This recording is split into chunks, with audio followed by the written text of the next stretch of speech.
fellow coffee consumers and crime connoisseurs. Welcome to the 15th episode of Mugshot Mornings, where we explore true crime one sip at a time. Now, as always, I'm your host, Sydney, and today's story is going to be a more intense story. Last video, we did have a pretty easy one to talk about. We talked about just a disappearance and reappearance, but this one is a little bit more sinister, and it is really sad. So I just want to prepare you for today's case because it does revolve around Stephen Port, also known as the Grindr Killer. There is a lot of homophobia in this case from police. I don't want to give too much away. Oh my gosh, it is my first video discussing something out of the country of the United States. We are going to be talking about the serial killer, Stephen Port, and he is from the United Kingdom. So I don't want to give too much away because I can easily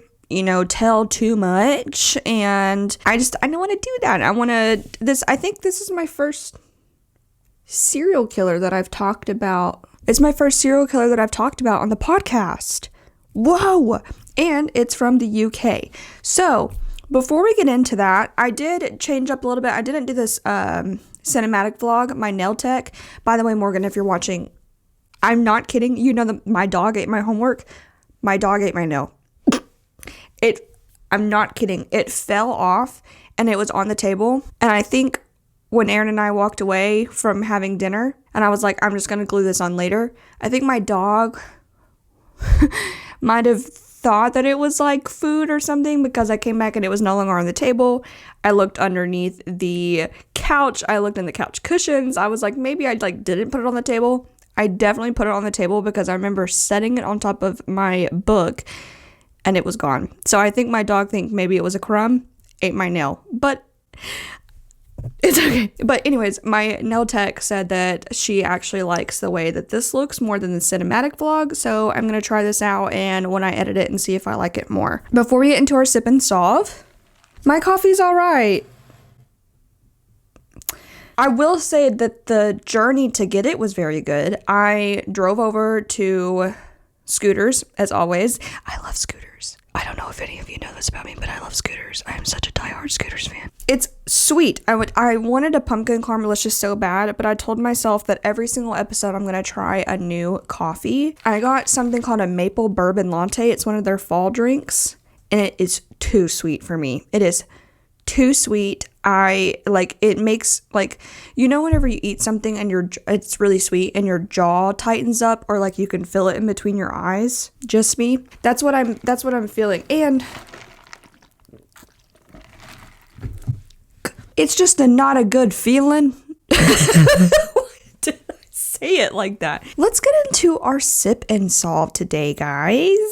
Oh, pause. Actually, before I get into sip and solve, holy cow, you guys. So not only am I getting good views on YouTube now, it was slow at first and now it's picking up. I checked my analytics from Spotify and just the streaming service that I have to post my podcast. I have over 500 downloads in the past 7 days. I have about 15% of my listeners are from Canada. Then I have 5% in Germany, UK, Australia, Singapore, Philippines, Norway, Belgium. Holy cow, you guys, thank you so much. That's so many people that are tuning in. So for the people in the UK and that are going to be listening today, I'm so excited. I say UK. I think the guy today is from England. Isn't that the same thing, or is that something different? No, it's totally different, right? Nope, they're not the same. Okay, that's what I thought, and I was like, wait. So actually, I said the UK earlier in the introduction. He's actually from England. Oops. So I had someone comment recently on one of my videos from Yorkshire. That is so cool. What do you mean? Okay, let me get it together. Let's go into our sip and solve. long story short, thank you guys so much for tuning in and listening. That is very cool. I keep up with my analytics. I read my comments. I read the suggestions. Thank you. I'm so appreciative. Okay, sip and solve today, guys. On November 24th, 1971, a man only known as D.B. Cooper boarded Northwest Orient Airlines Flight 305 in Portland, Oregon, that was bound for Seattle, Washington. He was calm, well-dressed, and carried a briefcase. Mid-flight, Cooper handed the flight attendant a note, claiming that he had a bomb. He demanded $200,000 in cash and 4 parachutes, which were delivered to him upon landing in Seattle. After releasing the passengers and refueling, Cooper instructed the crew to take off again, this time heading south. At 10,000 feet, with the plane somewhere over the rugged wilderness of the Pacific Northwest, Cooper did the unthinkable. He opened the rear door and parachuted out into the dark, rainy night, never to be seen again. Despite an extensive manhunt and investigation, Cooper vanished without a trace. Over 50 years later, we still do not know who he was, what happened to him after he jumped, or even if he survived. There are so many questions surrounding this case. Did Cooper make it to the ground with the money? Was he an experienced parachutist or just a lucky amateur? Some people believe that he did not survive the jump, but others believe that he may be living under a different identity. Pieces of the ransom money were found years later along the banks of the Columbia River, but the man himself still remains a mystery. So what do y'all think? What do you think? Do you think he's alive? Do y'all think that he took the money and ran and died whenever he made impact with the ground? Maybe his parachute didn't work. What do y'all think? Because I want to do a story on this so bad, like the entire story. So if that's something you're interested in, let me know and I will. Personally, after looking over all of the evidence, it's very possible that he did pass, but it's still a mystery that is really cool to think about. Not cool. Hold on. Whoa. It's still a mystery that's very interesting to think about, is if he died. Let's get into today's stories. July 2014, 22-year-old Gabriel Kovari from Slovakia posted on his Grindr account that he needed somewhere to stay as soon as possible. He and his partner had just broken up, and he was moving out from Spain to London. The thought of living with his ex longer than what he needed was not only hurtful, but uncomfortable and awkward. Grindr, for those who don't know, is a dating app strictly for gay men. He used this app kind of as a last resort, but also for the comfort of knowing that he'd be around another gay person who goes through similar struggles and can relate to him. But a man named John Pape offered his spare room, and Gabriel moved in shortly after the two met. Gabriel only lived at John's place for about 6 weeks, but it wasn't because they didn't get along, it was just that he found a new place. John described Gabriel as very smart and sweet, and was surprised that he was moving out so quickly. The two kept in touch for about a week until John no longer heard from Gabriel. He didn't think this was out of the ordinary, only because he didn't really know Gabriel for too long. However, shortly after, police were at John's door to question him about the death of Gabriel Kovari. On August 28, 2014, Gabriel's body was found in a cemetery in St. Margaret's Church in East London. A woman who was walking her dog found Gabriel's body. She stated that she saw a young man lying against a wall with glasses that were not straight in front of his face. She said it looked like he was asleep, as if he had a rough night. She stated that she did go over and touch Gabriel's body because he was not waking up whenever she was calling out to him to wake up. She realized he wasn't moving, so she called the police. But the police refused to investigate his death further. They told John, Gabriel's old roommate, that they didn't believe his death was suspicious and they did not know the cause of death. Without a proper investigation or autopsy, how would you know exactly how Gabriel died? Well, the police didn't do either of those things, and they ruled Gabriel's death as unexplained. However, this did not settle well with John.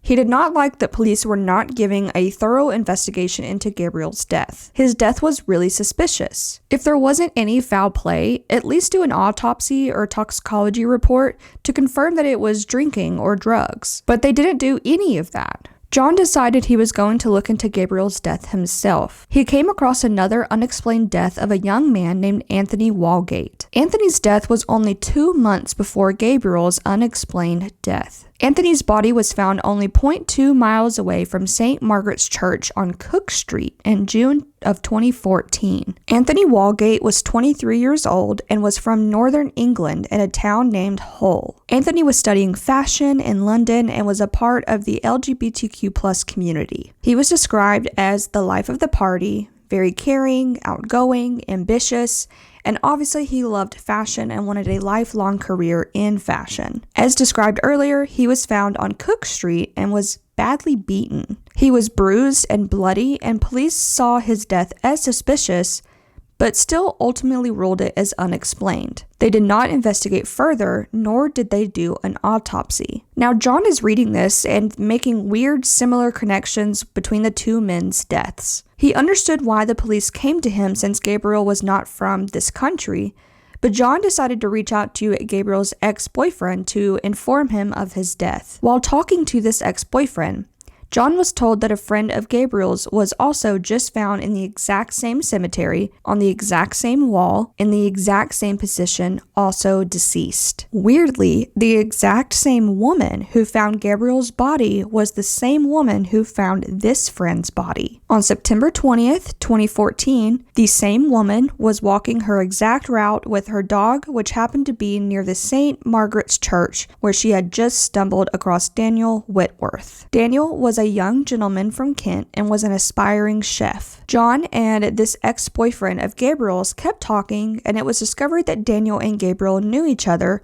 due to them attending Kent sex parties. These parties consisted of tons of drugs, alcohol, and orgies. The main drug that was taken was a sex drug called GHB. GHB is a nervous system depressant that causes euphoria and relaxation, and it's usually treated for people who have narcolepsy, but it is illegal for recreational use. GHB is also known as a date rape drug. If it is taken in high doses, it induces sedation, memory loss, and complete unconsciousness. Predators who have the drug of GHB use it for negative reasons, and it's to incapacitate their victims to help with their assault. These Kent sex parties were known to have older men who give high doses of GHB to the younger men, and the sex was not always consensual. Daniel and Gabriel were both allegedly known to attend these parties, and now they are both found dead in the same position on the exact same wall. Something was not adding up to John. Now, I know that we're all saying the same thing.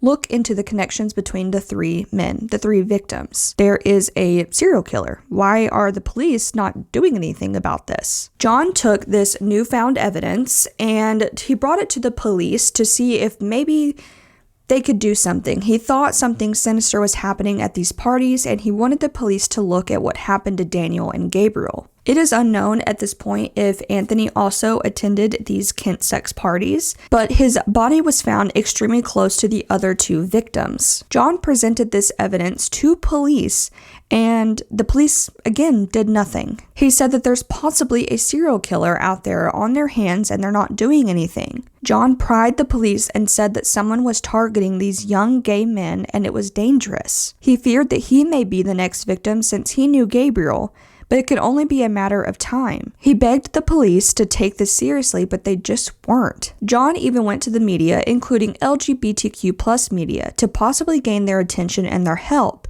but still nothing came of this. The coroner who examined Daniel's body confirmed that there was a suicide note on Daniel, but this was the first time that John had heard of this. The suicide note reads, quote, "I am sorry to everyone, mainly my family, but I can't go on anymore. I took the life of my friend Gabriel Klein. We was just having some fun at a mate's place and I got carried away and gave him another shot of G. I didn't notice while we was having sex, but he had stopped breathing. I tried everything to get him to breathe again, but it was too late. It was an accident, but I blame myself for what happened, and I didn't tell my family I went out. I know I would go to prison if I go to police, and I can't do that to my family.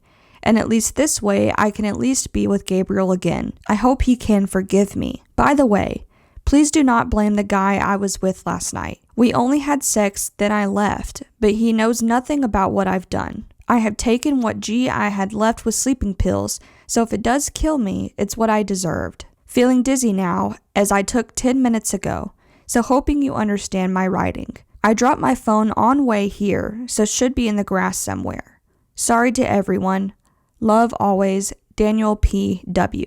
Now, I did say Gabriel Klein, even though his name is Gabriel Kavari, but Gabriel's ex-boyfriend did tell police that Gabriel did not use Gabriel Kavari on his social media. He went under the name of Gabriel Klein. John and Daniel's family found the note to be very strange. He was talking about his phone, doing drugs and drinking, and having sex. Not about mental health struggles that led him to this like a normal suicide note, but not even about how much he loves his family or anything. It was just about Gabriel doing drugs, and it was just unusual. The main thing that stuck out was the line, "Don't blame the guy I was with." That obviously is a red flag and fuels the possibility that someone else might have written the letter. His family also stated that the handwriting on this letter was nothing like his handwriting, and they compared it to an old birthday card that he had written for them. The handwriting, as you see, is drastically different, even if he was feeling diffy and had sloppy writing towards the end of the letter. Police told Daniel's family that they would send both the letter and the card to handwriting experts, but they never did. They actually sealed the file by saying that Daniel's family confirmed that this was his handwriting, so they didn't look any further. Daniel's family understandably was outraged because this is not what they noted in his file. Upon further investigation by his family, Daniel was not just found on the ground in the cemetery, but he was on top of a blue sheet. The family asked if they had tested this sheet for evidence or DNA, but the police said no, because they never felt the need to. Daniel's body also had bruising that was consistent with Anthony, the first victim. Daniel and Anthony both had their deaths ruled as an open verdict, also known as unexplained, meaning they were done and finished investigating their murders. In September 2015, John received an email from police saying that a fourth body was found. His body was found in the same cemetery, and his name was Jack Taylor. He was described as loving and caring and protective of his sisters. Police did not do an autopsy because in his pocket was an empty syringe and a needle. They ruled out foul play and noted that this was an overdose. Jack's family denied this because there was absolutely no way that Jack overdosed. They told police that Jack was absolutely hated drugs. He did not like them. He did not associate himself with anyone who used drugs. He refused to let his friends try them at parties. He was very, very, very against drugs. There was just absolutely no way that he had overdosed on any substance. Police said that they would investigate, but 2 weeks go by and the family hadn't heard anything. They called to see where they were at with the investigation, but police said they stopped looking. They told the family they just needed to accept the fact that he probably used drugs. Jack's sisters did not like this at all, which understandably so, and so they started to investigate his death themselves. They found that there were 3 victims found in the exact spot in the cemetery within the past year, and when they brought it to police's attention, again, they did nothing. After pressing them for months, constantly begging, and pushing them to look into the suspicious death, the police finally caved and looked through his phone records. Not surprisingly, there were a few red flags. The night that he went missing, he was going to meet up with someone that he met on Grindr. The account that he was messaging had been deleted. Police went to look at the CCTV footage found in the area surrounding where they were supposed to be meeting,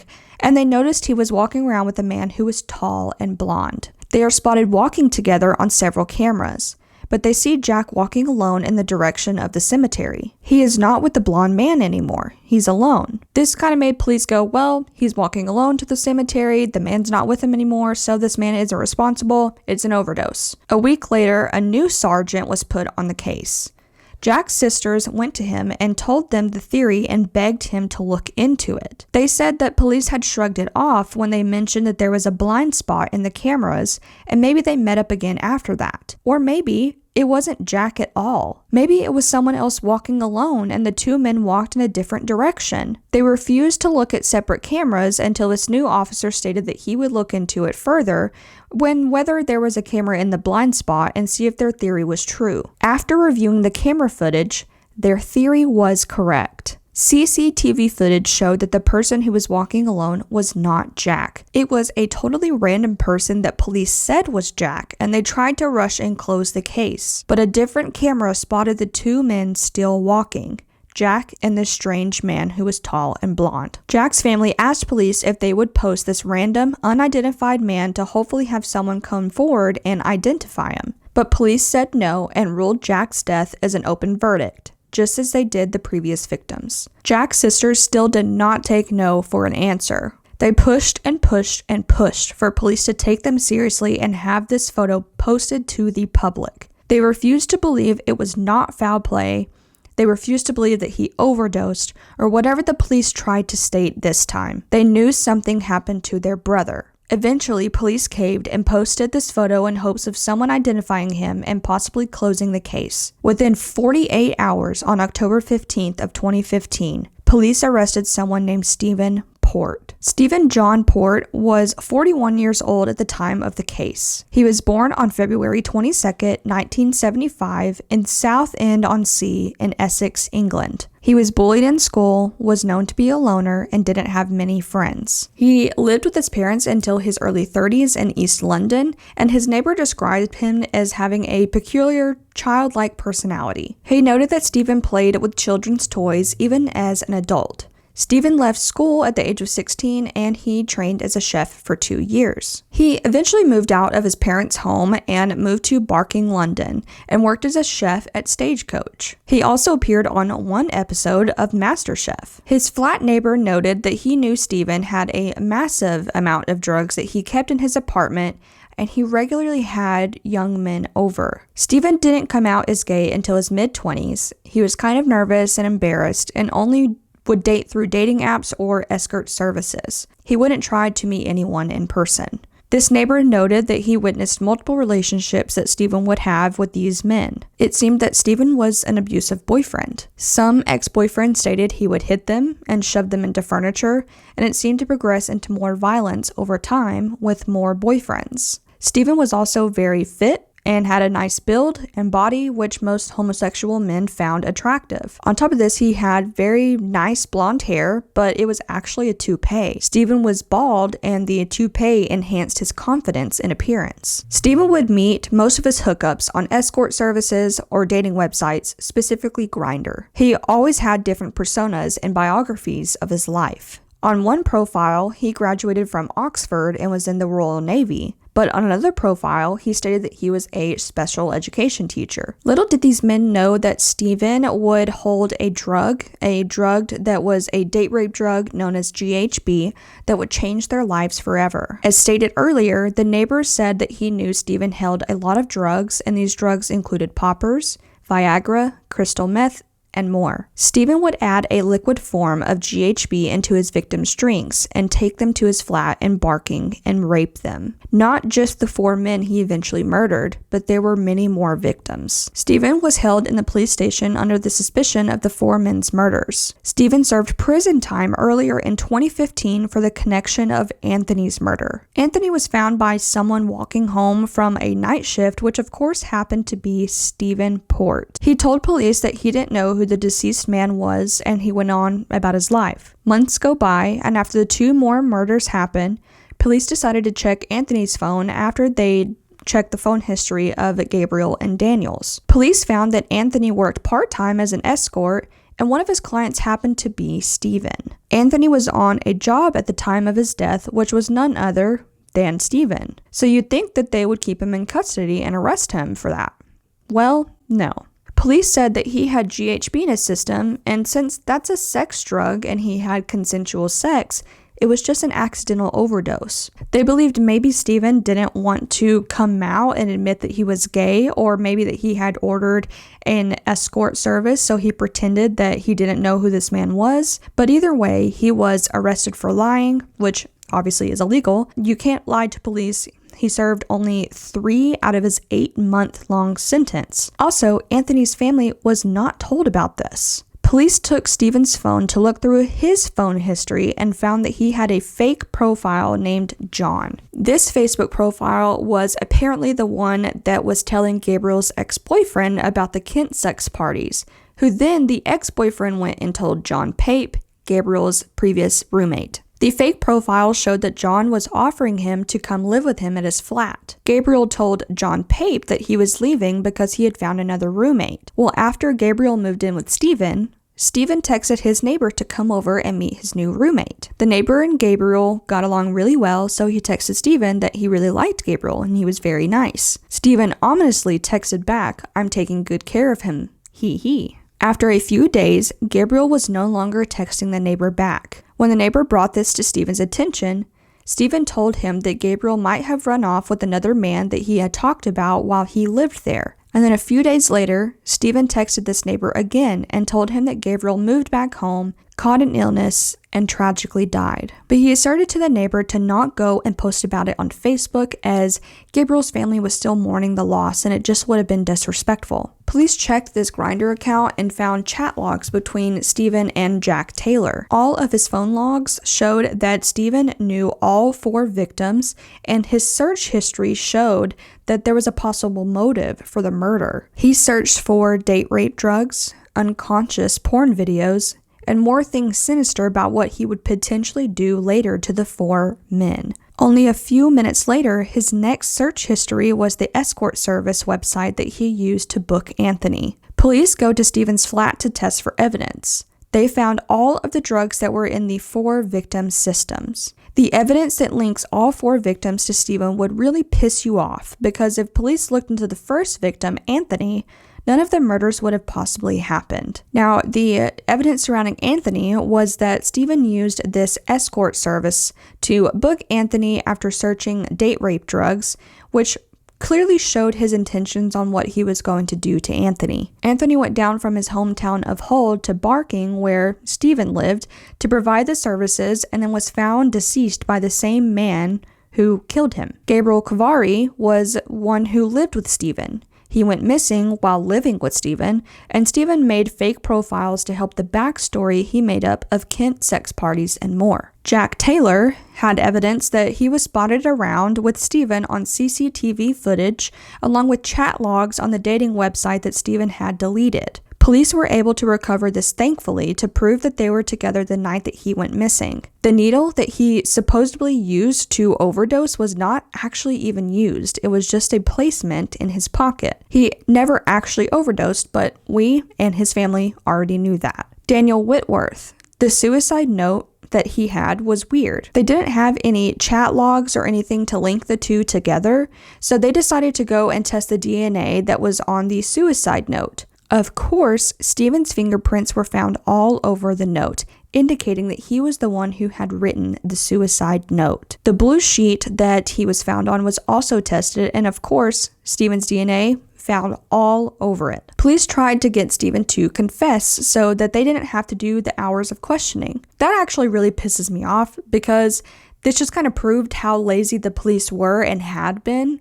It showed that they didn't really want to investigate the murders, and now they don't want to do questioning, which is their job, but whatever. So Stephen maintained his innocence, and he said that he would not confess to any of the crimes. He did know the men and he had slept with them before, but he was not responsible for their deaths. Police brought up the evidence of the CCTV footage, the chat logs, the DNA on the suicide note and the sheet, but what about the drugs found in their system? Stephen told police that he did do drugs with these men because it was kind of to enhance their sex, but maybe they took too much and they didn't know what they could handle. He gave a full story about what happened with Anthony, but none of the other victims. He told police that he booked Anthony through the escort services, and when he arrived, he was already under the influence of GHB. He was throwing up all over Stephen's apartment, and they couldn't have sex because he was so sick. Apparently, he took more drugs when he arrived at Stephen's apartment, which made him really sick. Well, Stephen said that he had laid Anthony down to let him rest while he was on his night shift.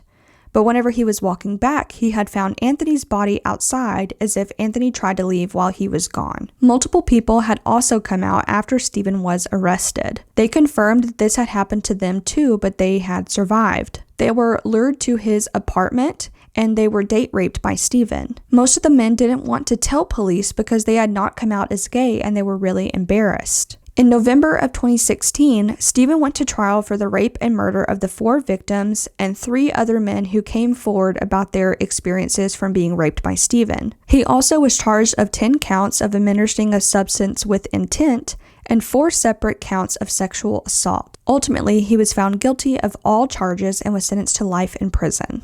The media and public went absolutely ham on the police officers, which rightfully so. They called them homophobic, prejudiced, and they were just really under fire by the public. The families of the 4 victims were given compensation by the police due to the lack of handling the cases correctly. The families opened a civil claim against the police and eventually settled for an undisclosed amount in 2022. The police obviously did not do their jobs correctly, so I felt that this was good for the families, although it does not bring their sons or brothers back. There is a man named Gerald Maltavu who was the person known for supplying Steven with the drugs, and he was arrested in 2019. Eventually, he was convicted for a different murder. He was sentenced to life in prison for the murder of Eric Michaels, who he had also targeted on Grindr and gave him a fatal dose of GHB. In August 2018, Steven tried to appeal his murder convictions, but of course it was rejected. In August 2020, a man named Raphael came forward and shared his experiences with dating Steven. He explained that in 2012, he had just moved to London and met Steven on a dating website.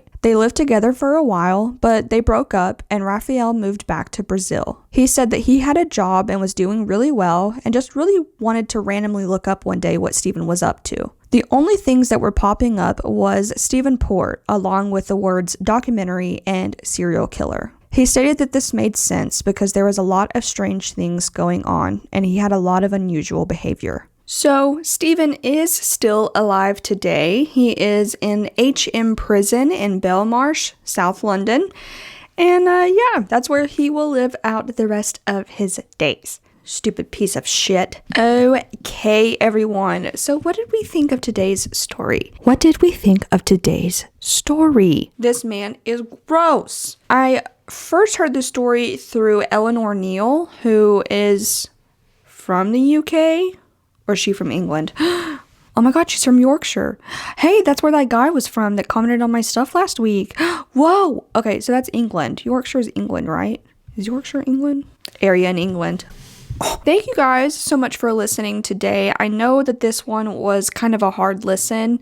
It is very sad. My heart goes out to Anthony, Gabriel, Daniel, and Jack's families because they didn't get the correct justice. They could have gotten justice a lot earlier. Anthony's family, my heart hurts because obviously there was nothing that could have prevented that murder specifically, but it could have, if it was done correctly, the other 3 murders could have potentially not happened if it was actually investigated properly and the way that it was supposed to. So my heart goes out to all of the victims' families. They seemed like bright young gentlemen and they just did not deserve this. They did not deserve someone taking advantage of them and overdosing. And the thing is, like, there really wasn't like a motive. It was just, there's not much that I could find about Steven's background as if like maybe he was wronged by someone who was a man in a previous relationship. I mean, it wasn't that he was targeting gay men because of like internalized homophobia. He was a gay man. I just don't know. This entire story was just very sad. So again, thank you guys so much for listening. I hope that you enjoy listening to this podcast, and if so, please be sure to like, subscribe, and tell your friends. And if you are on audio only, which is Spotify, Apple Podcasts, Amazon, Samsung Podcasts, anywhere that you listen to your podcast, please be sure to rate this podcast 5 stars. Thank you so much for my US listeners along with my out of country listeners. I really appreciate it and all of the downloads that y'all have through the streaming service. It's very, very cool. And again, I still have affiliate codes. I have them listed down in the description box below. It is through NordVPN and Movavi. Movavi, I do have a certain code for 15% off of your order, and that is good until November 15th of this year. And if you're listening in the future, it's only November 15th of 2024. Next week, we do have a cult. We are going back to a cult, something I'm very interested in. I actually did it It's not technically a thesis for undergrad, but it's kind of like a thesis. I did it over the manipulation of cults and cult leaders. Always been interested in cults. They're so crazy to me. So be sure to tune in next week for that if you are interested in learning about a cult that I've never heard of. Thank you again so much for listening, you guys, and I will see you in the next episode. Bye.